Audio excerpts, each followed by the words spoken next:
9 मई के मौके पर कोई तब्दीली आई है, ना ही आएगी। एक माफिया है कि जो ये नहीं चाहता कि पाकिस्तान तरक्की करे। जब आपके घर में आग लगी हो तो ये सवाल नहीं करते कि तुम आग बुझाने क्यों आए हो। बैरून मुमालिक से जो प्रोपेगेंडा मुहिम चलाई जा रही है उसका भी हमें सब पता है। नाजरीन, DGISPR लेफ्टिनेंट जनरल अहमद शरीफ की प्रेस कॉन्फ्रेंस ने सियासत की कई उलझनें निकाल दी हैं। गुज़िश्ता एक हफ्ते से तवातर के साथ इस्लामाबाद के सहाफती हलकों में ये खबरें फैलाई जा रही थी कि फौज और तहरीक इंसाफ के दर पर्दा मामलात चल रहे हैं। कुछ गैर सियासी शख्सियात का नाम लिए बगैर यह भी कहा जा रहा था कि उनकी साबिक वजीर आजम इमरान खान से जेल में मुलाकात हुई है।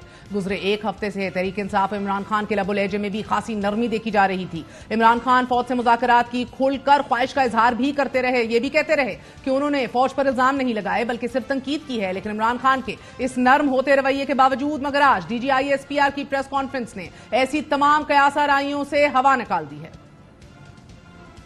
इस मौजू पे जो फौज का बड़ा वाज़ेह मौक़िफ़ है, जो 7 मई की ISPR की प्रेस कॉन्फ्रेंस थी उसमें यह बयान किया गया था, ना उसमें कोई तब्दीली आई है और ना ही आएगी। कोई तब्दीली आई है ना ही आएगी, बड़ा वाज़ेह और दो टोक मौक़िफ़ सामने आया है। साबिक वज़ीर आज़म इमरान खान की गिरफ्तारी का 1 साल पूरा होने पर तहरीक इंसाफ ने स्वाबी में जलसा किया है और इस जलसे से खिताब में तहरीक इंसाफ के रहनुमा अली मोहम्मद खान ने DGISPR की प्रेस कॉन्फ्रेंस का जवाब देते हुए कहा है कि माफी इमरान खान से आपको मांगनी चाहिए, ऐसे मुल्क नहीं चलेगा।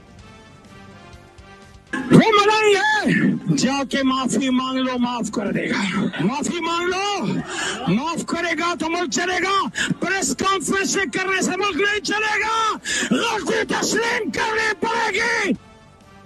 गुज़िश्ता रोज़ी इमरान खान ने गैर मुल्की खबरसाल एजेंसी के सवालात के जवाब में यह भी कहा कि फौज के साथ बेहतरीन ताल्लुकात बरकरार रखना बेवकूफ़ी है। फौज से मुज़ाकरात के लिए तैयार हैं और असल कुव्वत से ही बात करना ज्यादा सूदमंद होगा। लेकिन साथ उन्होंने ये शर्त भी आयद की कि इंतखाबात में तहरीक इंसाफ की अक्सरियत तस्लीम करने तक हुकूमत या फौज से अदलिया के बाहर कोई तस्फिया नहीं होगा। इमरान खान ने रॉयटर्स को तहरीरी जवाबात देते हुए कहा है कि पाकिस्तान की जोग्राफियाई पोजीशन और निजी शोबे में फौज के अहम तरीन किरदार के पेश नजर ऐसे ताल्लुकात को फरोग ना देना बेवकूफी होगी। हमें अपने फौजियों और मुसल्लह अफवाज पर फख्र है। इमरान खान का कहना है कि मैंने बरतरफी के बाद अफराद पर तनकीद की, एक इदारे के तौर पर फौज पर नहीं, और फौजी क़यादत की गलत फहमियों को पूरे इदारे के खिलाफ नहीं ठहराया जाना चाहिए। बदलते इस बयानिए में मगर पाक फौज का बयानिया वही है कि 9 मई पर माफी मांगी जाए तो बात आगे जाएगी। DGISPR ने इसके साथ साथ ये भी वाज़ेह किया कि एक माफिया है कि जो नहीं चाहता पाकिस्तान तरक्की करे। हमारा मसला ये है कि हम अपने सियासी मकासद के लिए, अपने मजमूम नैरो इंटरेस्ट के लिए इसको तनकीद का निशाना बनाते हैं, क्योंकि यहाँ पे एक माफिया है जो ये नहीं चाहता कि पाकिस्तान की आवाम तरक्की करे और उसकी फलाह व बहबूद। जब आपके घर में आग लगी हो तो सवाल ये नहीं करते कि तुम आग बुझाने क्यों आए। वो ये सवाल जरूर करेगा जिसने ये आग लगाई है। वो ये समझता है कि पाकिस्तान की तबाही में उसकी कामयाबी है। उस माफिया को पहचानिए और उसको यक ज़बान होकर एक जवाब दें कि तुम जो कुछ कर, nothing can and nothing will stop us from doing what we do. इसी हवाले से बात करेंगे। हमारे साथ सीनियर कानूनदान तहरीक इंसाफ के सीनियर रहनुमा हामिद खान साहब मौजूद हैं। हामिद साहब, बहुत बहुत शुक्रिया साथ देने का। आज एक बार फिर दोहरा दिया गया है कि माफी मांगी जाएगी तो बात आगे चलेगी। देखिए, माफी किसने मांगनी है? ज्यादती तो तहरीक इंसाफ और उसकी लीडरशिप के साथ हुई है। जिन्होंने ज्यादती की है उनको माफी मांगना चाहिए। जहां तक 9 मई का ताल्लुक है, इसके बारे में अभी फैसला होना बाकी है कि कौन उसके पीछे थे। लिहाजा सबसे अहम चीज़ ये है, जैसे कि हमने पिटीशन 25 मई 2023 की सुप्रीम कोर्ट में दाखिल की हुई है, जिसमें हमने कहा है कि हाजिर जजेस की बुनियाद पर एक जुडिशल ट्राइब्यूनल बना के जुडिशल इंक्वायरी करें और पता चले कि उनके क्या हकायक है। हम क्योंकि PTI ने तो कोई नहीं कहा था कि जाके तंसीबात पे हमले करो या किसी किस्म का वायलेंस करो। पीसफुल डेमोन्स्ट्रेशन की बात थी। उसको किस तरह से वायलेंट बनाया गया, किसने बनाया है, इसकी पूरी इंक्वायरी होनी चाहिए।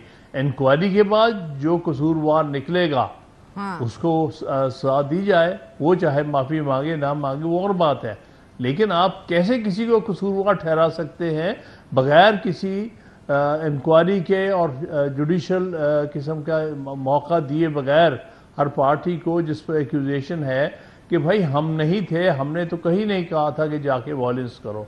تو اس لیے یہ تو ایک خاص مقصد بنایا ہوا ہے کہ 9 مئی کہہ کر ہر طرح کی زیادتی اور ہر طرح کا ظلم، ہر طرح کا جبر جو ہے وہ پی ٹی آئی کے فاؤنڈر عمران خان اور دوسرے جو پارٹی لیڈرز ہیں اور پارٹی ورکر کے ساتھ جاری رکھا جائے۔ نرمی لچک تو انہوں نے دکھانی ہے جنہوں نے جو ہے اتنے الزامات لگائے ہوئے ہیں، بے بنیاد الزامات لگانے والے لوگ جو ہیں، جو کبھی مافیا کہہ دیتے ہیں، کبھی کچھ کہہ دیتے ہیں۔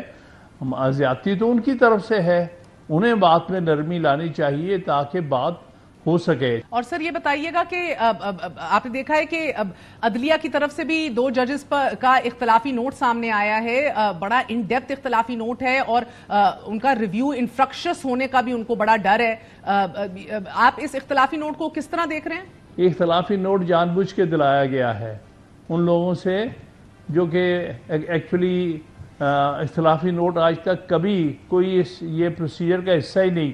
پہلے ہمیشہ جو میجورٹی کی فیصلہ آتا ہے پھر اختلافی نوٹ بنایا جاتا ہے۔ آپ کس چیز سے اختلاف کر رہے ہیں؟ ابھی تو آپ کے ریزنز ہی نہیں آئے ہیں، آپ پرزیوم کر رہے ہیں ریزنز اور فیصلہ دے رہے ہیں اپنا، جو دو ججز پر مشتمل ہے، 9 ججز کا بلکہ 11 ججز تک کا ایک فیصلہ ہے، آپ اس کے خلاف جو ہے ہوا میں باتیں کر رہے ہیں، نہ آپ کے سامنے ڈیٹیل ریزنز، ڈیٹیل ججمنٹ ہے، تو آپ اختلاف کس سے کر رہے ہیں؟ اختلافی نوٹ کس بات کا ہے؟ یہ انتہا کا غیر آئینی اور غیر قانونی اور غیر عدالتی حرکت کی گئی ہے ان دونوں ججز کی طرف سے۔ میرے نزدیک تو ان دونوں ججز کے خلاف مس کنڈکٹ کا کیس بننا چاہیے۔ جج صاحبان نے، جسٹس امین الدین نے، جسٹس افغان نے یہ خود تحریر نہیں کیا یا کیا کہنا چاہ رہے ہیں آپ؟ میں یہ سمجھتا ہوں کہ اس کے پیچھے قاضی فائز عیسیٰ جو کہ تھرو آؤٹ اپنے اس ایکسٹینشن کے لیے ہر طرح کے ہتھ کنڈے کر رہے تھے، تو اس لیے انہوں نے ان کے ذریعے ایک نوٹ ڈلوایا ہے جس کا مقصد آپس میں سپلٹ کو بڑھانا ہے ججز کے درمیان، جو کہ بہت ہی افسوسناک بات ہے، جس کا وہ تاریخی طور پر جواب دہ ہوں گے۔ ایسی بات کبھی تاریخ میں نہیں ہوئی ہے کہ میجورٹی اوپینین آنے سے پہلے مائنورٹی اوپینین جو ہے وہ آ جائے۔